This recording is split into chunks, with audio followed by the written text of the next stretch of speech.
Welcome. I am here today to tell you over and over about how much I love Serena Grandi.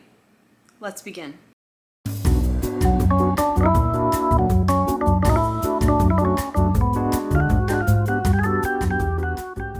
Yes, today I'm just reviewing a favorite that I've never reviewed before. So we're going to be talking about 1987's Delirium Photo of Gioia. This film was directed by Lamberto Bava. For a long time, several of you guys were recommending it to me. I'm sorry I can't name who all recommended it, but it also came to my attention when Rob from Exploitation Reviews listed it as one of his top 5 favorite Gialli. And this is a recent acquisition. This is the 88 films Blu-ray that Giallo Submarine sent to me. This cover, I mean, this is the only cover there should ever be of this movie. When I had an older DVD, the cover on it was just like, it told nothing about the film. Anyway, and then here's the back. And then I also love what it looks like in here. So I love this movie. I watch it a lot. My husband will tell you. I put this movie on a lot. It's been one of my go-tos lately. So this is gonna be just me mostly talking about why I love it. This video is safe to watch if you have not seen it. No spoilers, really. Here is your synopsis. By the way, you might hear me say Gloria and Gioia interchangeably. She's Gloria in the English version, okay? Gloria is a former model and now the owner of a Playboy-style magazine called Pussycat. Out of nowhere, people close to her are being brutally murdered sequentially, and each murder seems to be a direct message to Gloria. Neither she nor the police can keep up with the killer's pace as the murders are closing in, and there are several people around that could be suspects. I also just want to take a moment to point out the IMDb description calls Gloria a former hooker. However, at least in the English dub that I watched, they implied that she was not a hooker ever. She was just a model. So I don't know where that came from. Maybe it came from the Italian version. But anyway, so what her character backstory is, at least in the English version that I have watched, is she was kind of like a Playboy model and an actress that did like some sexy films, but she has stopped doing all that and now is the owner of such a magazine. But anyway, let's get into why I love this movie. First, of course, Serena Grandi. She is just unreal. She's a sex symbol, but she's also just very, very endearing and very likable. Like, you just like her. She seems so sweet, you know? Her acting skills, I haven't seen her in any other films, I don't think, but her acting skills really come through in this movie. And it can be hard a lot of times when you're watching something that is dubbed. You're having to like look at their face and their body language, and that's where you can really see their acting, and it shines through in this film. She's spectacular. She's always so good at just conveying this fear, and also she has this little sassy moments. I love it. Speaking of sassy, if you have watched this movie, you will know she has this strut. Everywhere she walks, she has this strut, and it is so cool. Like, it doesn't even seem put on. It's just who she is. I love her. I don't know too much about her, but I did read a little bit on Wikipedia, and it looks like she got an education in computer programming, and she was first employed in a scientific analysis laboratory. Beauty and brains. So according to Wikipedia, this film was written specifically for Serena Grandi after the success of her 1985 film Miranda, which I have not seen. Have you seen it? Let us know down below. Okay, now that that's out of the way for a while, we know I love Serena Grandi. Now, why else do I love Delirium? This cast, okay? I think a lot of times, like, 80s Gialli get ignored for many reasons. Obviously, it is past the golden age, but I think this cast will still interest you. Aside from Serena Grandi, it has David Brandon, George Eastman, and Daria Nicolodi. It also has this lady named Sabrina, who apparently is like super duper famous, but I don't know her. It's a great cast, full of familiar faces and just good characters, good performances. It's a really nice cast. And I love that it's still so familiar, even though we're in the late 80s at this point. Now we need to talk about Gloria's house. This is a dream house. Seriously, when I was decorating this home, it was between like this or an 80s style Gloria house, okay? It's cream, it's white, it's gold, it's gorgeous, it's sprawling. It's just so glam. I love it. I wrote in my initial review on Letterboxd, it is like a cream pastry and I want to eat it. Oh, and let's not forget the pool, okay? There, you walk out and there's just this big patio with a giant pool and all this like nice lounge furniture. And there's so much glass in this house. And I think that is something that is useful in playing up the tension, because we have these big glass doors and big glass windows, and even all these this glass furniture, or I don't know, it's clear furniture inside the house, which adds the sense of vulnerability. Okay, another thing I love about this movie is the music. Simon Boswell did this music, and it's very like obviously 80s synthy eerie, and that main theme is just so fun, and I'm singing it all the time. I sang it all day at work today because I knew I was going to come home and film this video.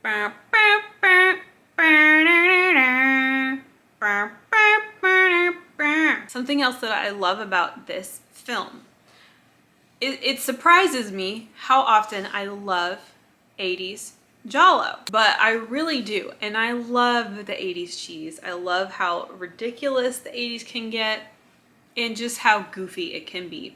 And I think this movie incorporates some effective 80s camp. The general insanity is there. Now, you may also know that I love a killer with some sort of a signature vocalization. So this killer, although it's largely elusive, eventually you do get to hear the killer and their little tee kind of laugh. I love it. Kind of like that. Since we're here on the subject of the 80s, this is probably a good time to insert this. What I read on Wikipedia, I know, I'm such a good researcher. What I read on Wikipedia is that Lamberto Bava was growing quite tired of the Giallo at this point. He was more into the fantastical, things like demons. So that is why he added these strange hallucinations from the killer's point of view. It's no spoiler, this is iconic imagery from the film. Things like this are incorporated just a little bit into the film, just to add that 80s what the fuckery. I guess you could say that it's slightly out of place in relation to the rest of the movie, but it's there and it is memorable. Okay, moving on. This is a model Giallo, okay?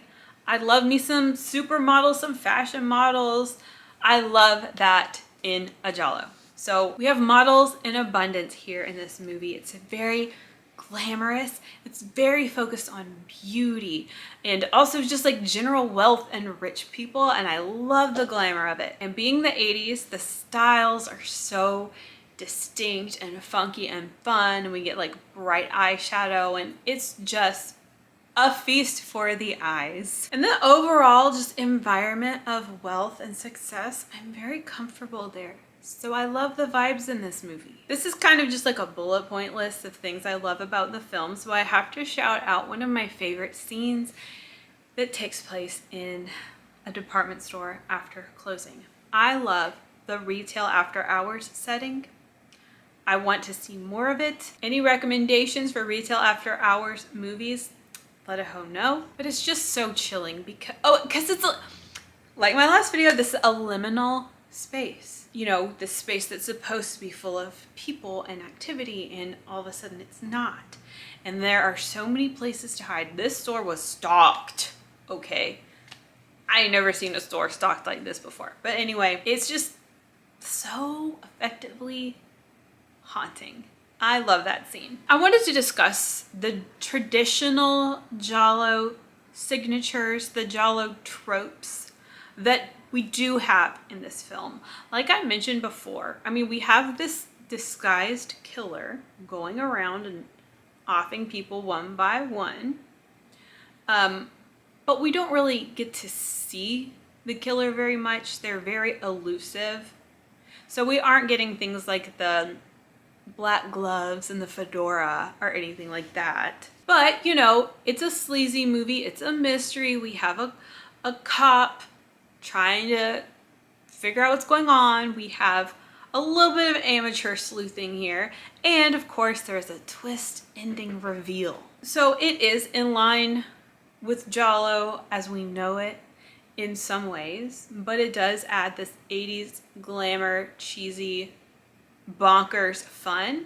So if you're someone that likes both of those things, then you would probably enjoy this movie if you haven't seen it. But these deaths are, it's not like your typical throat slash or anything. They're rather inventive. You know, this killer is creative. They use different techniques. While they use different techniques, they always place the body in front of a giant photo of Gioia, hence the title, and take a picture of that and then mail it to Gioia. So there is that sort of like calling card of the killer. So another thing I love about this film is that it has an interesting story. I think it's a well-written story. There are enough layers to keep things interesting and to kind of keep you suspicious. And everything that's in there is pretty intentional. Like, it serves a purpose. We get to know a little bit about Gloria's past. You know, she's a widow. She's a former model. She chose to leave that world. She's got this whole past behind her. So we get to learn a little bit about who she has become because of that. And we also have like an old flame thrown in here, a creepy neighbor boy. We have this rival, I guess she's a rival magazine owner. We have people in her industry that are causing her grief. There's a lot going on. It just keeps the film really interesting. So I don't really have anything bad to say about this film. I suppose if I really thought about it, I could think some stuff up, but like, I just love it. And that's what I focus on, is all the stuff that I love. Now, one thing that did cross my mind while I was writing this video is that it would have been nice to have more scenes in the swimming pool. We're always just walking around the swimming pool, but no one's ever going in it. I would have liked to see some swimming. And speaking of that, like, I guess the film could have been a little bit sexier. But, you know, I also read on Wikipedia that this film, because it had Serena Grandi in it, it was meant to draw in huge crowds, but that it really kind of flopped. And that's sad, because I think like part of why I love it is because now the 80s is how many years ago? 40 or something? Now the 80s is so long ago. There's this 80s charm, this 80s nostalgia, like the fashion and the decor and all of that, and the music, it's all from its era. And now that we're so far removed from that, I feel like we can really enjoy a lot about the movie. So it's hard to say how I would feel about it if I watched it when it came out. And apparently Serena had it in her contract that she was not going to get nude a whole lot for this movie, which I'm sure let some people down. But I support women's choices. And you know, it kind of works. It kind of works in this movie because she is a former Playboy model that has retired. So it makes sense that you're not seeing her naked all the time because she's retired. I also think maybe the movie could have stood to be a little more violent, and maybe for the neighbor boy to be a little less of a creep. But as I look back on this movie and why I love it, the primary draw here is Serena Grandi. She's the best part about this movie. She's incredible. Again, taking Serena movie recs down below.